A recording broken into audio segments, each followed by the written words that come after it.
Graças a Deus. Meus amados irmãos, irmãs, internautas, estaremos nesta manhã trazendo a palavra ao seu coração, baseado no texto que nós lemos.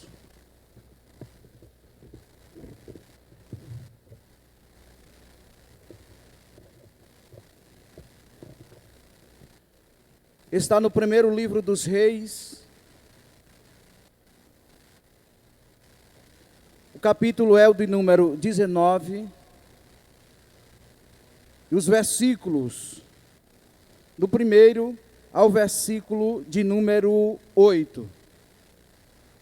Nós queremos desde já agradecer a Deus pela vida do nosso líder, pastor Arnóbio Tavares, a irmã Antônia, bem como todo o ministério aqui na cidade do Rio Largo, pastor Genival Bento e outros irmãos, presbítero Lineker, que está aqui conduzindo este culto online, e também a todos vocês que nos acompanham.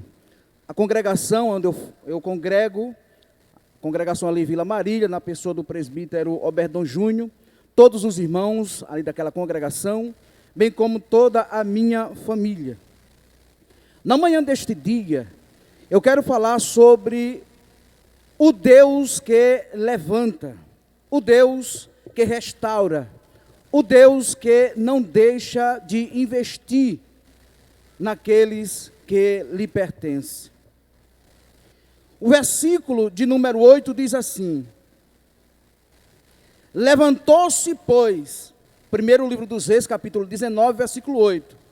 Levantou-se, pois, e comeu e bebeu, e com a força daquele alimento, caminhou 40 dias e 40 noites até o monte de Deus, o Horebe. Meus amados irmãos, nós estamos vivendo um período muito turbulento. Agora há pouco, o presbítero Lineker, ele já fazia, junto com todos nós, um clamor. Especificou o estado de Manaus, mas nós estamos vivendo um período muito alarmante. Um período em que requer que nós tenhamos muita sensibilidade para com Deus, para dele termos as informações necessárias, a comunhão precisa, as diretrizes muito detalhadas para que nós não venhamos a ficar para trás ou deixarmos de estarmos no páreo.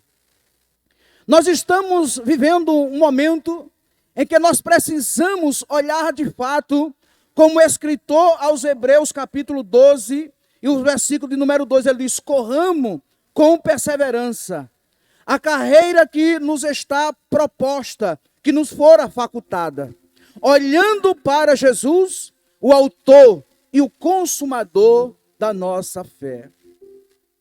Nós estamos diante de um texto em que, no ano ou no século 9 antes de Cristo, um homem por nome de Elias, cuja etimologia quer dizer Jeová é Deus, ou Jeová é o meu Deus.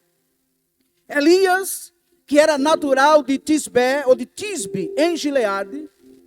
Elias, que foi um homem que viveu no período dos reis, principalmente Acabe, mas também do rei Acasias. Eu estou falando de Elias, um homem que profetizou cerca de 138 vezes. Dessas 138 profecias, 40 fora da parte do Senhor. Elias dizia: assim diz o Senhor.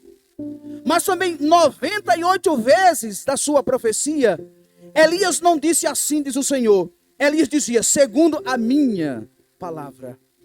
Então eu estou falando de um homem cuja função, cujo ministério profético tem aqui uma importância muito grande. Qual? O sacerdote ouve do povo e fala para Deus. O profeta não. O profeta, ele ouve de Deus e fala para o povo. Eu estou falando de um homem cujo ministério é anunciar a justiça de Deus e denunciar a injustiça humana.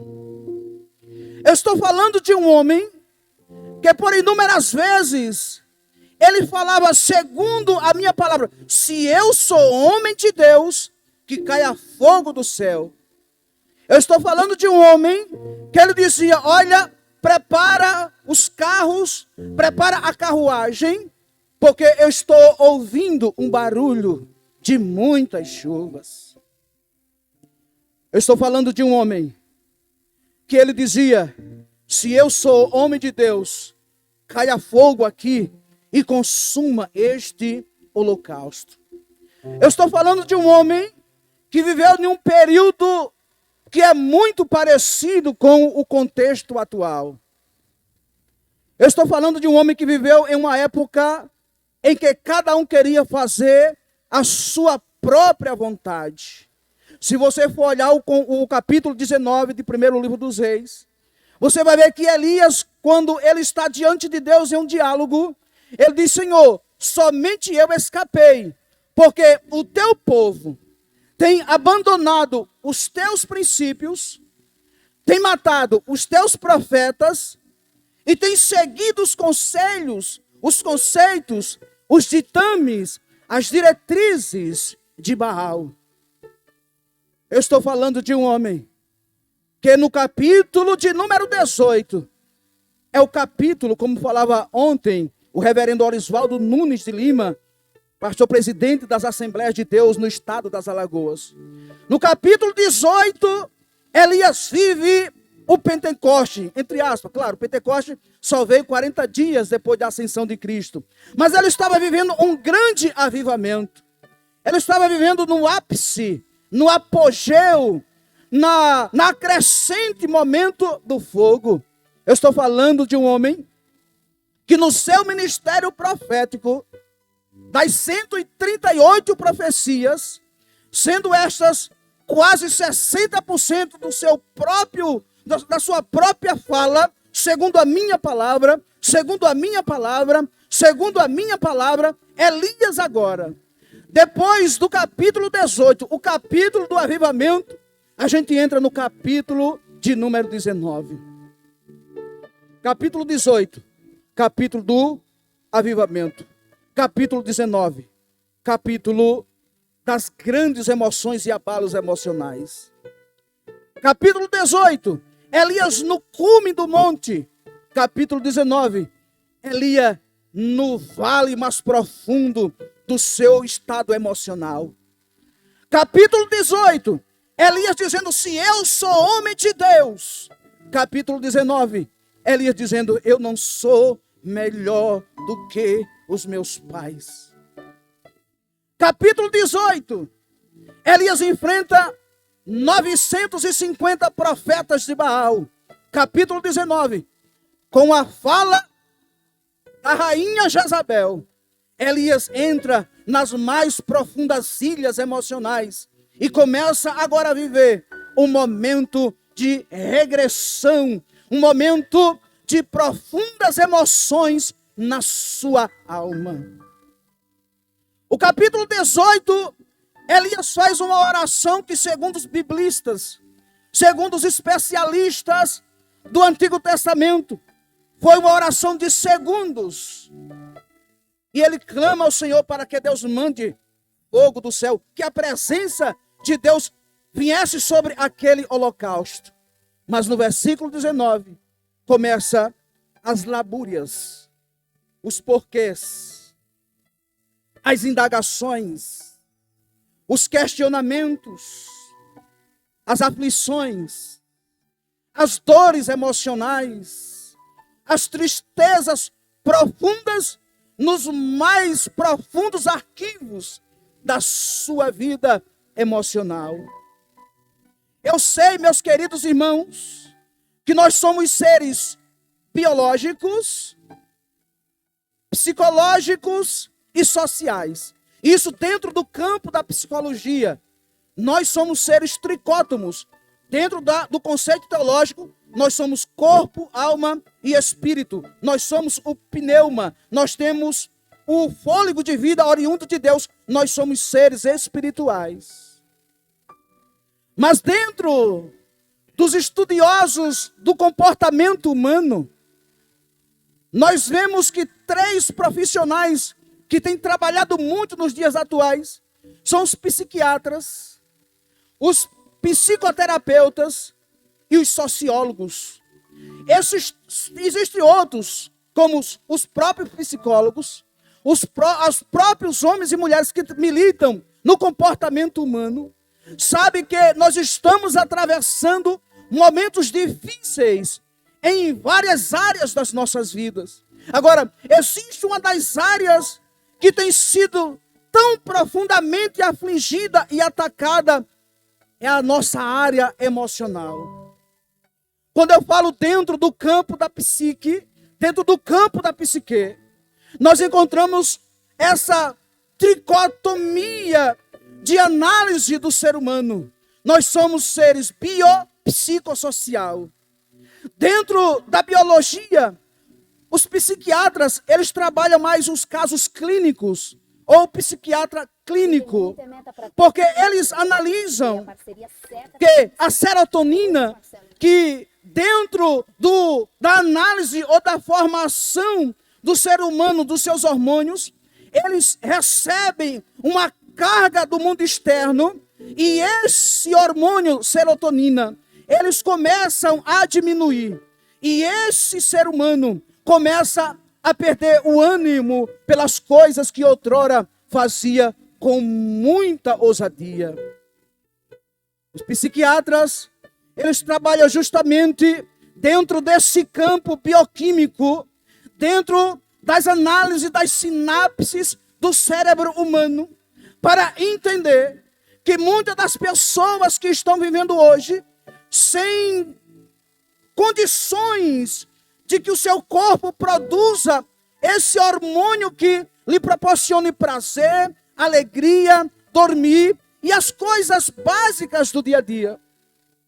Os psiquiatras, eles analisam que existe um campo da depressão, que existe um campo da análise comportamental humano, que dentro desse campo hormonal que nos estrutura para a nossa sobrevivência, os psiquiatras, eles têm trabalhado ferrenhamente para tentar trazer ajuda, auxílio para as pessoas que atravessam este momento tão difícil. Isso no campo da biologia. Os psiquiatras, eles entram com muita profundidade e eles tratam ou intitulam um termo depressivo chamado a depressão endógena. Endógena. O que significa isso, Elinaldo? Eu não sou psiquiatra, eu não sou psicólogo. A minha formação é pedagógica e neuropedagógica. Mas dentro da informação do que eu quero trazer para você nesta manhã, é que a psiquiatria, ela analisando este campo da depressão endógena, é aquela que o indivíduo, ele se autodegenera por falta de produção de hormônios que são essenciais para a vida. Meus amados internautas, irmãos dos mais lugares possíveis, mais longe possíveis, nós temos 3 emoções primitivas, que são elas: a alegria. A alegria é uma emoção primitiva. Nós temos uma segunda, ou uma segunda emoção primitiva, que é a raiva. E nós temos uma terceira, que é a tristeza. Essas 3 informações configuradas dentro do ser humano fazem com que ele sinta alegria, tristeza e raiva. Mas quando o ser humano ele é atacado pela depressão endógena, interna, pessoal, física, biológica, bioquímica, hormonal, essa pessoa, ela sabe que dentro da produção do seu cérebro, dentro da produção do cérebro, desses hormônios, ele começa a perder 3 coisas básicas da sua vida. São inúmeras, mas eu não quero me alongar, ser extenso na fala. Primeira coisa que ele começa a ter dificuldade, com a perda da serotonina, ou dentro dessa configuração da depressão endógena, é o sono.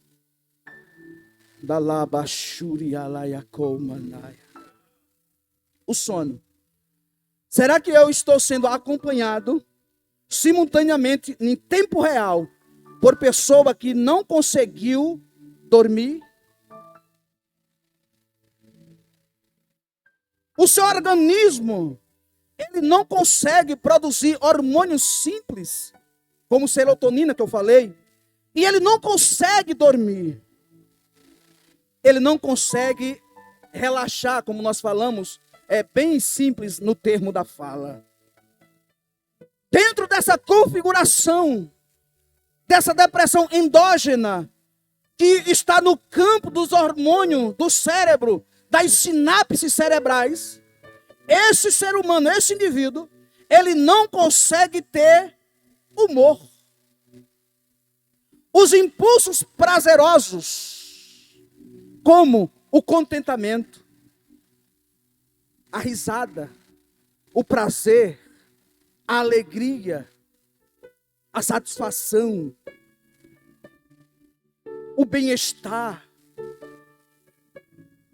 Elinaldo, você pode dizer, Elinaldo, mas a luta não pode fazer com que eu perca essa produção do humor? Não.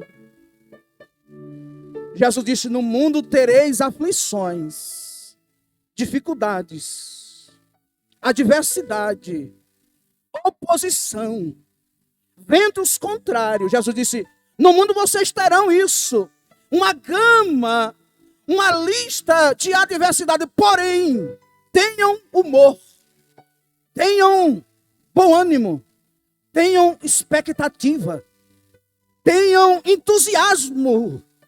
Oh, glória! Aí dentro do campo da primeira configuração depressiva, que é a depressão endógena, a pessoa não consegue desenvolver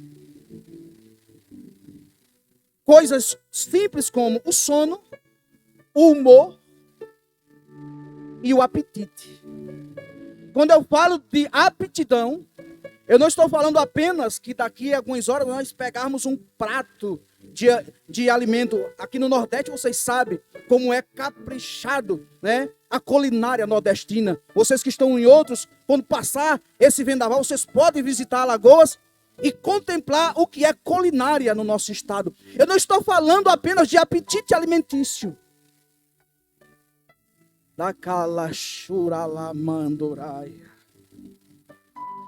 Eu estou falando de aptidão. Eu estou falando de impulsos, como sexualidade. O casal, ele perde o prazer da sexualidade. O cônjuge, ele perde, estou falando sexualidade para casais. Vocês estão me entendendo? Eu estou falando de apetite alimentício. E também tem o inverso. A pessoa tem um apetite exacerbado. É um divisor de águas. Ou não tem, ou tem em excesso. A pessoa come demais. A pessoa quer extravasar em tudo quanto. Oh, aleluia. Em todas as áreas da aptidão. Essa pessoa, ela quer desenfreadamente preencher uma lacuna por conta de uma situação depressiva na configuração endógena, interna, cerebral, sinapse ou hormonal. Louvado seja o nome de Jesus. Essa pessoa, a mesa é posta. Aquela mesa colorida. Aquela mesa recheada. Eu sei para que eu estou falando nesta manhã. Aquela mesa suculenta, nutritiva, apetitosa. Você olha para a mesa, não tem prazer nela. E a praia E os trabalhos na igreja não sente mais aquela aptidão. Não sente mais entusiasmo. Por quê? Porque a depressão, ela é um transtorno mental, caracterizado por tristeza persistente e pela perda de interesse em atividade que normalmente são prazerosas. E atividades que realizavam diariamente. Se isso passar de 2 semanas, segundo especialistas, é preciso ser analisado por profissionais. Então, dentro da configuração da depressão endógena, interna, orgânica, coisas simples como o sono, o apetite, o humor e outras coisas que eu poderia linkar, o indivíduo ele começa a perder ou começa a ter grandes escalas dessas coisas. Da lava shurikomanai. Eu não estou falando de uma tristeza, de um momento de melancolia temporal, em que você passou por uma situação difícil, mas de imediato você recuperou-se, se reativou-se. Não, eu estou falando de uma melancolia persistente, em que já se ultrapassa o ciclo de 14 dias, e você se sente sem apetite, sem alegria, e muitas das vezes, ou dormindo demais, ou não conseguindo, como falamos aqui no Nordeste, fechar os olhos. O salmista disse, o choro pode durar uma noite, mas a alegria, o humor, ele vem pelo amanhã. E eu quero já profetizar na sua vida, que o sol brilhará na sua vida nesta manhã. As nuvens negras, densas e pesadas, receberá um sopro, sairá do teu mundo, e o sol vai brilhar na sua vida, e você vai voltar a ter apetite, você vai voltar a dormir tranquila e tranquilo, e você vai voltar a sorrir novamente, você voltará a ter humor. Então, esse segundo quadro, esse primeiro quadro, a depressão endógena. Mas existe uma segunda, que é a depressão exógena, externa, comportamental, que está relacionado a 2 princípios terapêuticos em que os profissionais estudam com muita profundidade, que é a depressão, primeiro, aguda. O que é a depressão aguda? Ela é situacional, momentânea, e está ligada à perda. Quem gosta de perder o emprego? Quem gosta de perder um bem? A pessoa que está nesse quadro exógeno, ele deposita sobre um objeto o sustentáculo para a sua felicidade e segurança. Quando esse sustentáculo é removido, ele começa a entrar em um quadro depressivo, exógeno, externo, comportamental, situacional. E aquele sustentáculo, ele começa agora a viver uma vida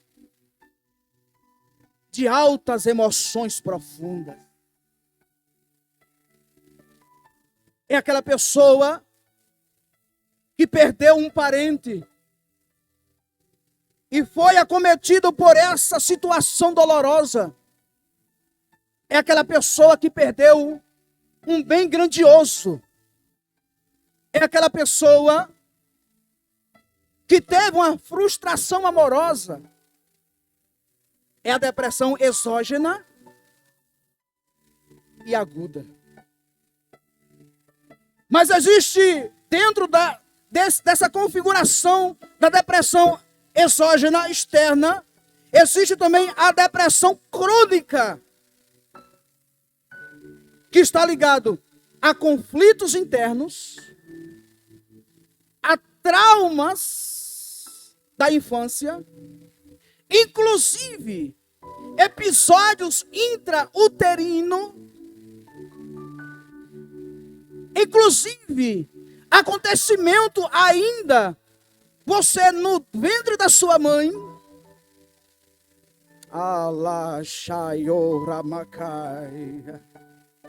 Essa depressão crônica está ligado ao desânimo, está ligado a comportamentos de inferioridade, a comportamento de rejeição, a comportamento de isolamento total e o sentimento de culpa. Oh, glória. Eu não quero entrar mais em detalhes, mas o campo da psique foi dividido em consciente, pré-consciente e subconsciente.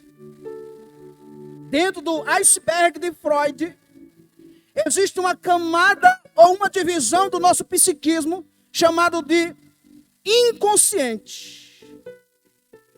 O inconsciente é o nosso mundo primitivo, que estão guardadas todas as informações, inclusive dos seus primeiros dias de vida, ainda no útero da sua mãe.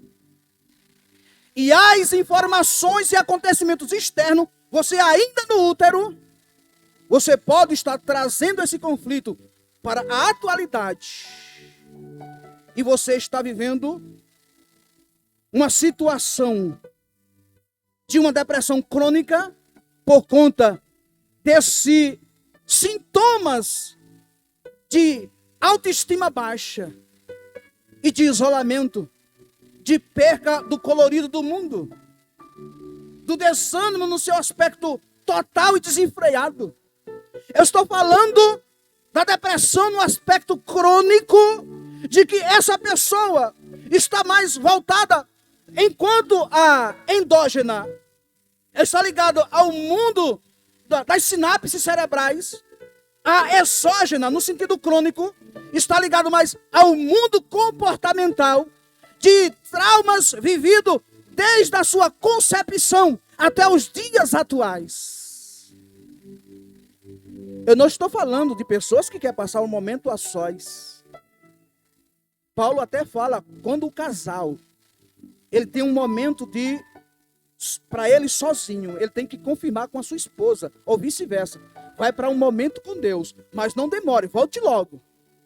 Eu não estou falando de nós fazermos um mergulho dentro de si. Não. Eu não estou falando de nós passarmos uma quantidade de hora só você e você. Só você e você. Eu não estou falando disso. Eu estou falando de pessoas que auto se isolaram e não sentem mais prazer em nada.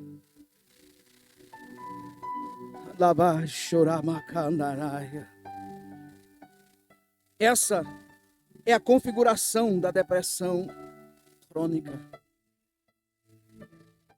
Ela é acompanhada, ela acompanha o indivíduo simultaneamente. Enquanto que a depressão aguda, está mais voltado para o momento, para a circunstância, para aquela perda daquele momento. A depressão crônica, ela é mais enraizada. Ela está voltada mais para conflitos traumáticos que o ser humano adquire por meio do convívio social, da sua vida traumática, por uma palavra que ouviu, por um ato que lhe apresentaram, por uma situação que vivenciou. E esse quadro se agrava dia após dia. Mas hoje, com autorização da palavra de Deus, dentro dessa explicação da vida de Elias, Deus te levantará dessa situação e você vai voltar a sorrir, você vai voltar a ter humor, você vai voltar a se alimentar bem, você vai voltar a ter a sua vida no cotidiano, porque Deus é o Deus que restaura. Meus amados irmãos, Elias, ele faz uma grande obra no monte. E ele termina aquele ato. A notícia chega aos ouvidos de Jezabel. Aí Jezabel manda um recado. Olha, digam para Elias, assim como ele fez com os profetas de Baal, assim também eu farei na sua vida.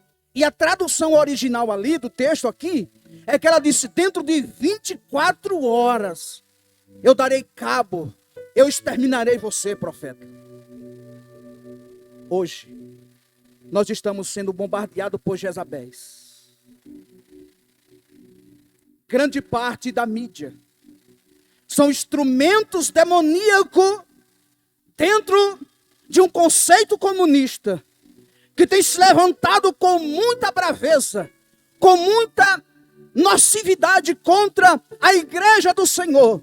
E muitos Elias, que outrora profetizou, que outrora anunciou a justiça de Deus, que outrora denunciou a injustiça humana, estão enclausurados, estão amedrontados, estão parados, estão de maneira recuada. Mas nesta manhã, segundo a palavra de Deus, você se levantará, você tomará as suas armas e voltará para o páreo, pois o nosso descanso não é aqui.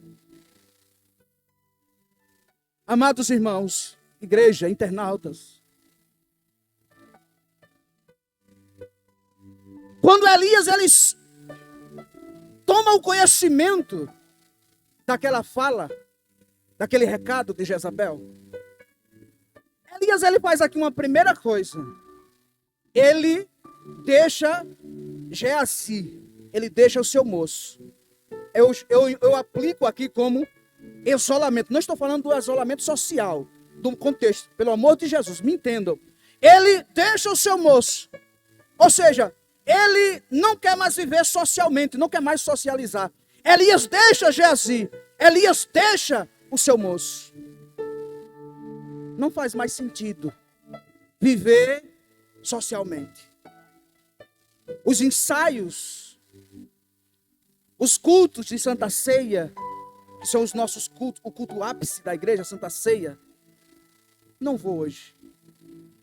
Mas sexta-feira tem um ciclo de oração, templo sede, aqui da Assembleia de Deus, no centro de Rio Lago. Não quero ir, eu não vou. Mas tem ensaio da banda, tem ensaio do departamento, tem evangelismo. Eu não quero, eu não vou. E desculpas são inúmeras, porque quem quer fazer, faz. E quem não quer, não é desculpa, mas é por um quadro que está vivendo e que precisa de ajuda. E hoje, Deus está tratando com a sua vida e você vai voltar a socializar. Você vai voltar ao convívio, a koinonia, a comunhão. Porque Elias, ele fez o seguinte, ele deixou o seu moço. Segundo, Elias entrou no deserto no caminho de um dia. Elias andou mais de 30 quilômetros para o deserto. O que é isso? É andar, perambular. Não é só deixar o convívio social, mas agora entrar nos desertos da vida. E muitas das vezes, o deserto de pessoas não é o campo extensamente geográfico, mas é o seu quarto. É a sua própria ilha emocional. Elias, ele deixa Geazi e entra no deserto, caminho de um dia. Ele anda mais de 30 quilômetros. Ele sai do calor humano, ele sai do convívio social, mas agora ele quer o desprezo. Ele não quer ser incomodado, entre aspas. Ele não quer diálogo, ele não quer conversa, ele não quer contato, ele não quer relacionamento, ele não quer interação. Será que eu estou sendo ouvido por pessoas que abriram mão do diálogo? Qualquer conversa. Minha irmã, o culto hoje foi uma bênção. Pastor Arnóbio, a última Santa Ceia, pastor Genival Bento pregou. Hoje a última primeira Santa Ceia, pastor Genival Bento pregou que foi uma bênção. Ela não quer muito saber disso. É porque ela deixou seu moço Geazi e entrou no deserto, caminho de um dia. Terceira coisa, Elias, ele agora se senta. Ele deixa o seu moço, anda mais de 30 quilômetros, acha um pé de cimbro e Elias se senta. Soldado, o nosso descanso não é aqui. Sentar na Bíblia fala de estagnação. Sentar na Bíblia, dentro do contexto do texto que eu falo nessa manhã, fala de alguém que se vulnerabiliza. Fala de pessoas que estão à mercê de um ataque sem reação. Fala de pessoas que não se importa mais de onde vem o ataque. Se da vanguarda, da retaguarda, da direita, da esquerda, do alto. Ele está sentado. Eu não vou falar de Eli, o sacerdote, porque ali tem uma outra aplicação. Mas eu quero dizer, são pessoas que, dentro do quadro depressivo crônico, ele está sentado. E às vezes, está sentado em cima daquele conflito mal resolvido. Está sentado em cima daquela situação que chegou quase a resolver, quase, mas não resolveu. Está sentado em cima de um orgulho bobo, de uma situação efêmera, que com uma atitude partindo de alguém, você poderia resolver. Mas você está sentado.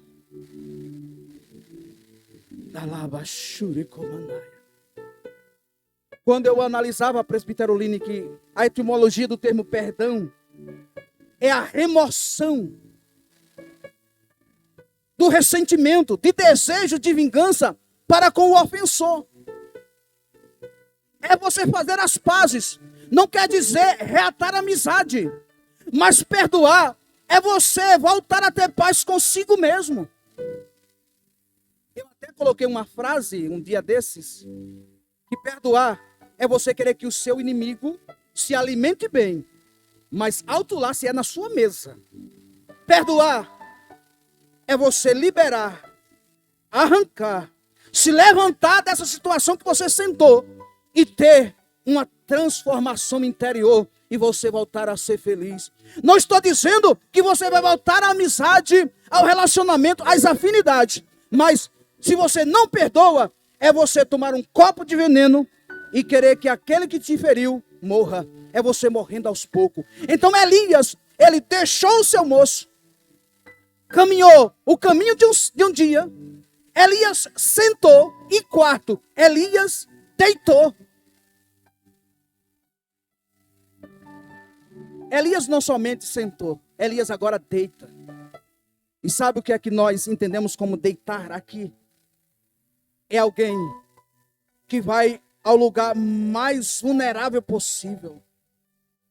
É alguém que pode ser atacado de maneira mais simples possível e não ter atitude de reação.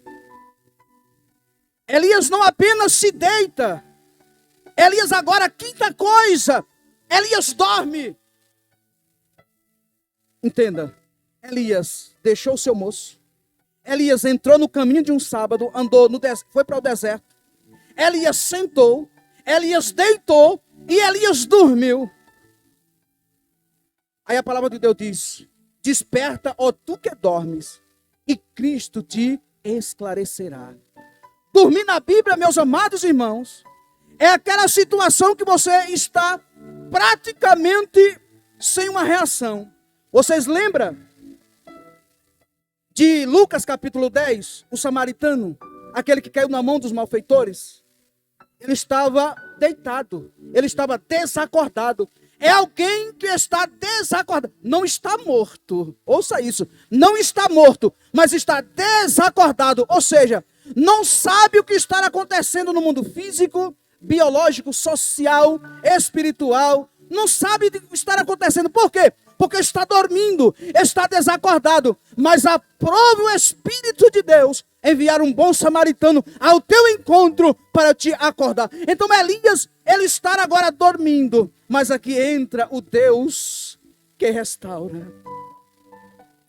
O Senhor, o próprio Senhor, de maneira teofânica, o anjo do Senhor vem e chega a Elias e diz: Elias, come, Elias. Não posso, meus amados irmãos, trazer aqui um tratamento, porque eu não sou psiquiatra. Mas como neuropedagogo, eu posso trazer dicas. Eu posso trazer informações para você sair dessa situação. Porque eu estou falando aqui da situação endógena, exógena, aguda e crônica. E como nós poderemos identificar um recomeço dessa situação? Primeiro, procure profissionais. Quando eu digo primeiro, não é na importância, é só no link que eu tenho aqui. Procure profissionais. Já estou concluindo. Existia um tabu na nossa igreja em que crentes não passam por angústias profundas. Existia um tabu na nossa igreja em que crente não procura profissionais da psiquiatria. Existia um tabu na nossa igreja. Não digo assim igreja, irmãos, algumas pessoas. Mas com uma dica, primeira dica, para essa restauração, é você procurar profissionais. E na nossa igreja, no nosso campo, nós temos psicólogos, pastor Augusto, outros irmãos que atuam no campo da psiquiatria. Segundo, comece a fazer as coisas mais simples possíveis. Como? Você já começa a arrumar o seu quarto. Você já começa a ajeitar a sua... eu tenho secretárias na minha casa. Não, dispense ela hoje. Você mesmo vai fazer essas pequenas tarefas. Comece de coisas simples, pequenas, no sentido prático da palavra. Comece a ajeitar a sua casa. Limpe o seu quarto. Ajeite a sua cama. Ponha a mesa. Hoje você põe a mesa. Comece coisas simples. Vá lá no seu guarda-roupa. Aquelas roupas que você usava. Aquela gravata que você tanto gostava. Procure ela. Faça uma limpeza no sentido emocional. Primeiro no seu quarto. Que é o lugar mais estimulado pelos profissionais da área. Para você começar. E daí você vai retomando a sua vida. Depois que você procurar os profissionais, siga as instruções dele. Não quebre, não interfira, a menos que esse tratamento, se for com antidepressivo, com medicamento, a menos que Deus entre em ação, a menos que Deus traga a solução de imediata, que Deus pode fazer. Mas enquanto não, faça, siga a orientação dos seus profissionais. Dê prioridade a coisas de atividade física. Elinaldo, eu não vou para a academia. Você, até levantando da sua cama, indo para os cômodos da sua casa, pequenas atividades, você está fazendo atividade física.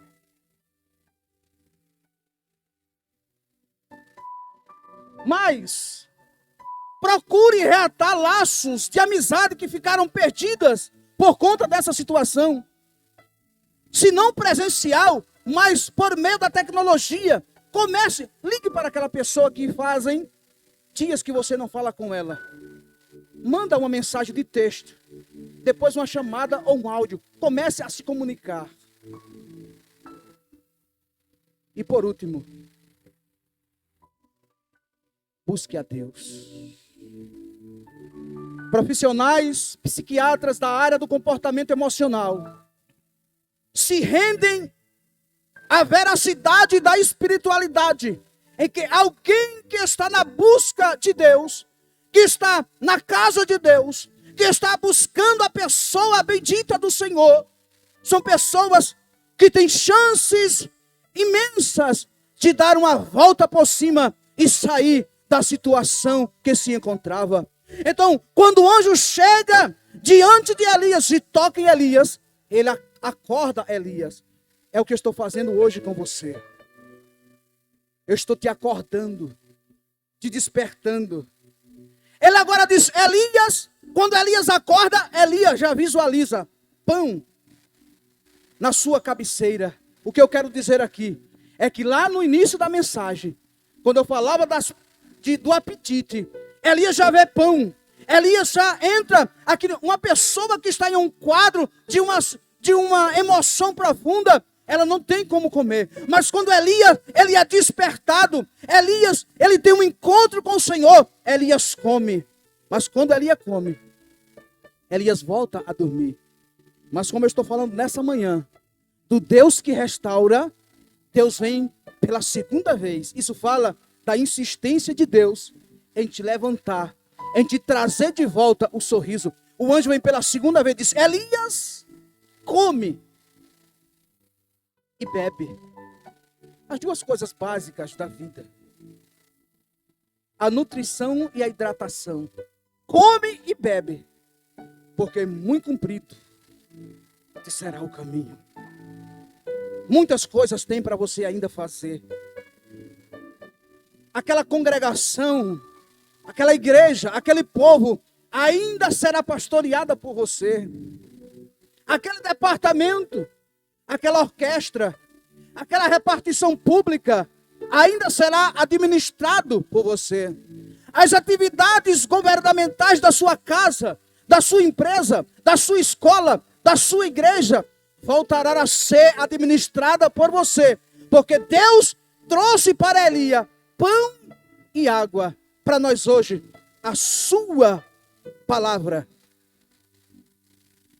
e a presença do seu Santo Espírito. Oh! Elias come e bebe, porque muito comprido te será o caminho. Eu não sou nutricionista, não posso aqui dizer, não. Mas as coisas básicas da sua vida, você vai começar a se alimentar.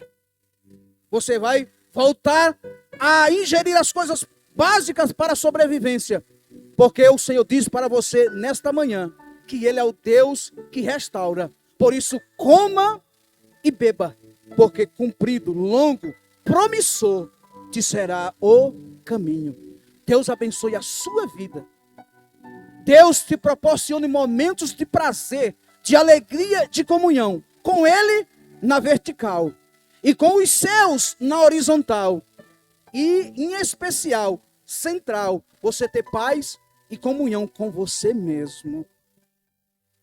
Não adiantaria eu estar aqui, somos batizados, somos pentecostais, falar inúmeras línguas, como eu falo isso no sentido positivo, claro, e eu não ter comunhão comigo mesmo.